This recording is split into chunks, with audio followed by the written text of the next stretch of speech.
Hey guys, welcome back. This is your host Phil from underKG.com, and this is HTC U11.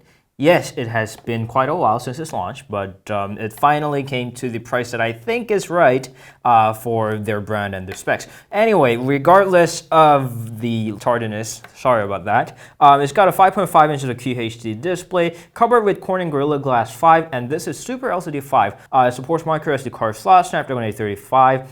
6 gigabytes of RAM, 128 gigabytes of ROM. There is also 4 gigs of RAM and 64 gigabytes of ROM model as well. It supports dual SIM, yada yada yada, 30,000 milliamps of battery, and yeah, that's pretty much it. And let's go ahead, open this up. The reason why I started out by talking about the prices is because HTC has been doing a sort of interesting making decisions on the pricing, especially on the older continents. They charge €799 for the 6 gigs of RAM. And that's almost $1,000. That's around like $930 something. Anyway, they did pack a few things here. There is the replacement ear tips around there for your earphones. Talking about earphones, they have the earphone right here. This does support active noise cancellation through USB Type-C plug, which is not my favorite because that means that this phone does not have the standard 3.5mm headphone jack, which you can kind of revive through this adapter, but more dongle is never a good thing. It is annoying for most of the time. There is a charger that supports Quick Charge 3.0 because the phone itself does support Quick Charge 3.0, and we're gonna put it right there. Beneath that is a little case, on the house is always a good thing, so you can actually protect your phone while waiting for your favorite case to actually be available. And there is a little cloth, a little cleaning cloth, because the phone is super glossy. This is one of the glossiest phones I've recently seen. And a bunch of manuals, reflex, and the little SIM card tray removal pin right there, and that's all is there, which is quite a lot. Especially considering that there are phones that sticks with the 5-watt charger. I think that's not exactly bad. And here is the phone itself. Pop quiz, guess the color of the phone. This is actually amazing silver. You might wonder how this is actually silver at all, but when you give an angle this way, or depending on the lighting, it does kind of sort of look blue while it could look black.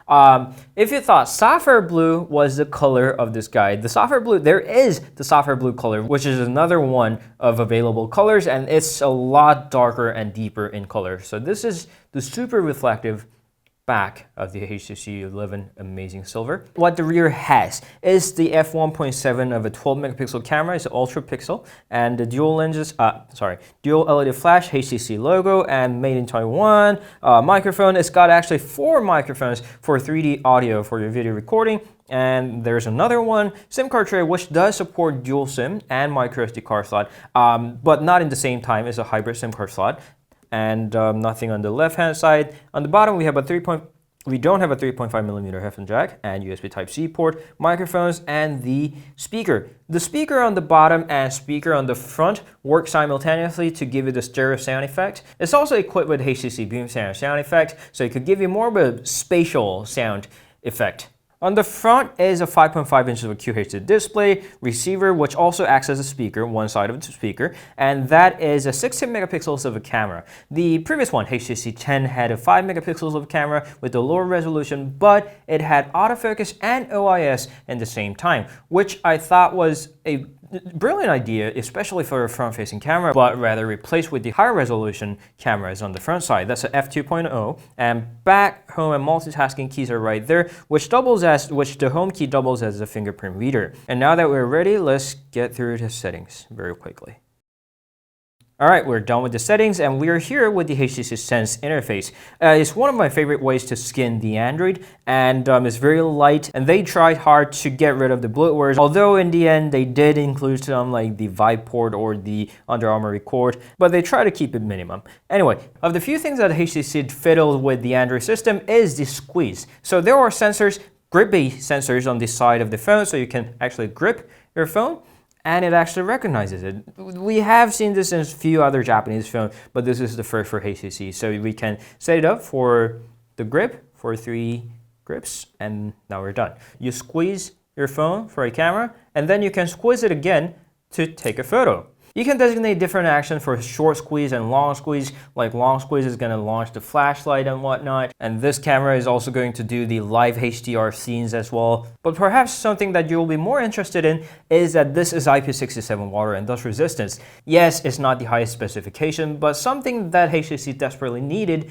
to make it look like a true flagship in 2017, although those bezels and the 16:9 ratio might make you feel that it's not up to date. Overall, the design language itself is very similar to another member of the U series, the U Ultra right here. You see the reflective coating glass right there, and also with the U11. It's got 3 of the digital assistants. It's got the HTC Sense Companion, it's their own, Amazon Alexa, and of course the Google Assistant. With its 3000 milliamps of built-in battery, I am wondering how it's going to perform in real life in the matter of the battery performance. We'll get back with the review very soon. If you have any questions, please leave them down in the comments. You can always meet us on Instagram, Facebook, Twitter, and Google+, and we'll see you guys later. This was HTC U11 in amazing silver.